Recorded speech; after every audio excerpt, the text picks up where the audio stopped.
Earning money on Uber Eats can be as simple as opening the app and pressing the accept button. However, over the past few years, I've learned a couple of tricks that have drastically boosted my income. Not every order is going to be high paying. But what if there were certain order types where you could potentially increase your pay?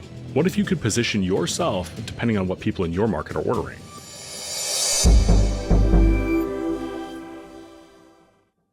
What's going on, everybody? I'm Zach Drives Fast for the RideShare Guy, and in this video, we're going to talk about advanced Uber Eats driver strategies that you should be implementing. Before we get too far into the video, I want to give a shout out to Solo. They're one of the few companies out there that are actually looking out for gig workers. Their app will tell you the best times to drive in your market, and they'll give you an earnings estimate. Should you fall short of their estimate, they'll cut you a check for the difference. If that sounds good to you, check out the link in the description and you'd be enjoying more predictable earnings. Not to mention, you'd be helping support the channel. Alright, let's get into the video. Advanced strategy number 1. Not taking doubles at face value. Admittedly, that sounds a little ambiguous. An order pays what it pays, right? Well, yes, usually, but not always when it comes to doubles. I want to preface this by saying, do not do what we're about to discuss if it's not busy. If you do, it could backfire.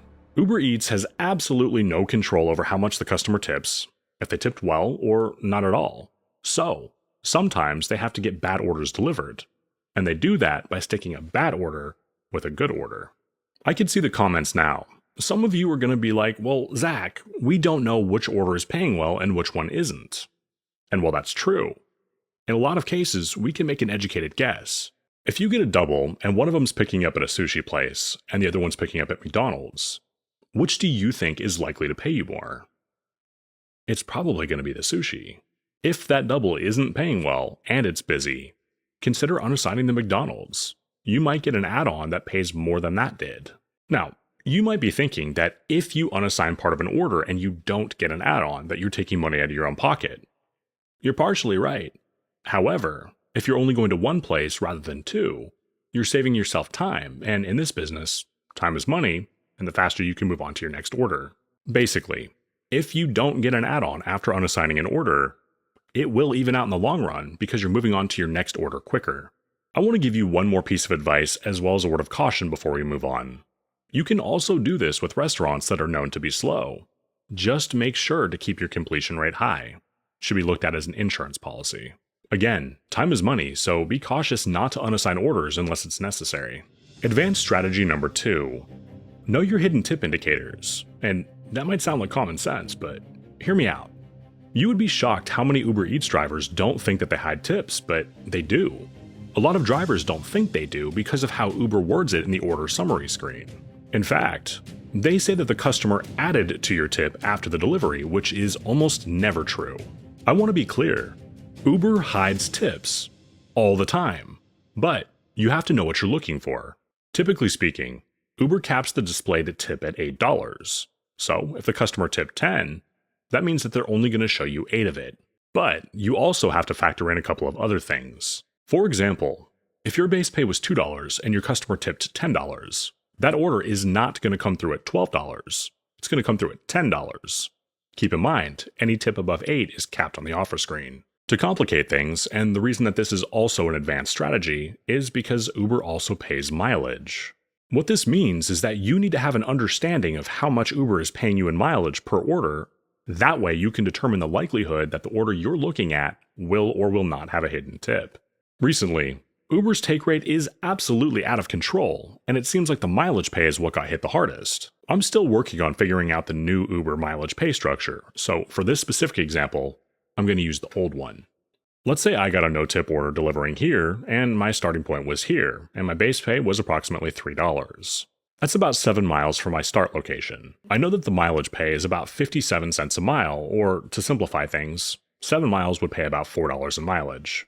If I get an order paying $14 that's going 7 miles, you may think that that has hidden tip potential, but it doesn't. The mileage pay is never capped on the offer screen, only the tip. So, in order to determine if there's a hidden tip, you have to know how much you can expect to get paid in mileage for that order. For our example, we know that the order's going 7 miles, the mileage pay is about $4, and the base pay is $3. which brings the total up to $7 before the customer tipped. Remember, they usually only cap tips above $8, so 7 plus 8 is $15, which makes our $14 order shy of the hidden tip indicator. I realized that I just threw a ton of numbers at you, and I had to record it about 8 times to get it right, so hopefully we're on the same page. But if you can master this strategy, you can avoid orders that have no hidden tip potential. Advanced strategy number 3. Don't position for coffee when they're ordering sushi. I don't know your market, and I can only speak to mine, so let me take a moment to explain how Uber Eats works here.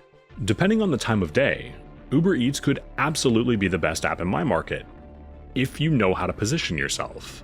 In previous videos, I've given a general overview on where you should wait for orders, but in this video, I want to get a lot more specific. Let me ask you this. How many customers do you think are going to be ordering sushi at 8 o'clock in the morning? Probably not very many. How many customers do you think are going to be ordering coffee at 8 o'clock in the evening? Well, I'm sure a few will. Again, not a ton. See what I'm getting at? Uber is fantastic in my market for coffee in the mornings, regardless of the day of the week, and they're great for breakfast on the weekends. Knowing what people order and when they're ordering it can help us make much smarter decisions about where we position ourselves. In my last video, I talked about waiting at a place that has a bunch of high-end restaurants very close together, which is generally a pretty good rule of thumb. However, first thing in the morning, that may not be the best strategy.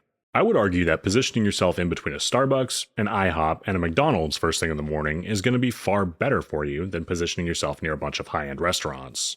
Again, you have to ask yourself what people are going to be ordering at that time. On Mondays and Fridays, you may be better off waiting near a couple of donut shops. It's a common treat on those days of the week. What about lunch? While you still might get a few coffee orders, there will be fewer of them, so you need to take that into account. What are people ordering? If they're on a time crunch due to being at work, they're probably going to go for fast food over a sit-down place. One piece of advice: always make sure that the places you're positioning yourself near are actually open. I made that mistake once, and it was embarrassing. I decided to go driving at 4 or 5 in the morning to see what would happen. Knowing that not a whole ton of places are open in my market at that time, I had to position myself carefully, and ultimately, I decided on a central location that was very close to a few coffee shops. While I wasn't expecting the world at that time, I was expecting a hell of a lot more than I got. When I finally got an order for the coffee shop that I was closest to, I made my way over to it, got out of my car, and then realized they were freaking closed. I made the mistake of assuming that the coffee shop that they were sending me to was the closest one to me, but it wasn't, and this place was a chain. The one that they wanted me to go to was about a mile away.